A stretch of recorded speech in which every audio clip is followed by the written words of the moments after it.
បាទសួស្តីបងប្អូនគ្នាឥឡូវនេះខ្ញុំមាន motor កាត់កែងរបស់ Makita មកបង្ហាញជូនបងប្អូនគ្នាសម្រាប់ motor កាត់កែងនេះគឺមានលេខកូដ M2300B បាទខាងនេះ M2300B ហើយប្រភេទនេះគឺមានកម្លាំងវ៉ាត់ 1500 វ៉ាត់បាទកម្លាំងវ៉ាត់ 1500 វ៉ាត់ប្រើផ្លែទំហំ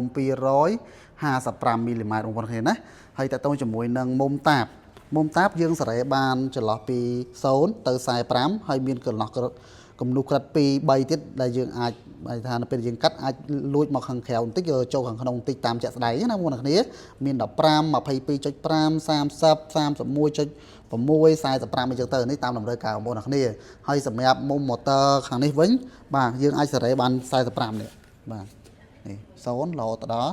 45បងប្អូនគ្នាណាអញ្ចឹងគឺយើងអាចសេរីមុំ motor ក៏បានមុំតាបក៏បានបាទហើយចំពោះកម្រាស់នៃការកាត់នេះកម្រាស់នៃការកាត់គឺបាន75មីលីម៉ែត្របាទ75ហើយប្រវែងនេះអាចបាន100បាទ100ជាងណា130ឬក៏120 130ប៉ុណ្ណឹងបាទហើយតើតើជាមួយនេះគឺមានបាទកន្លែងគុំដែលភ្ជាប់មកជាមួយរឹតគុំមកបងប្អូនគ្នាហើយយើងធ្វើការសកត់ទៅលើឈើឬក៏ material ដែលយើងត្រូវកាត់អូខេប្រភេទនេះក៏យើង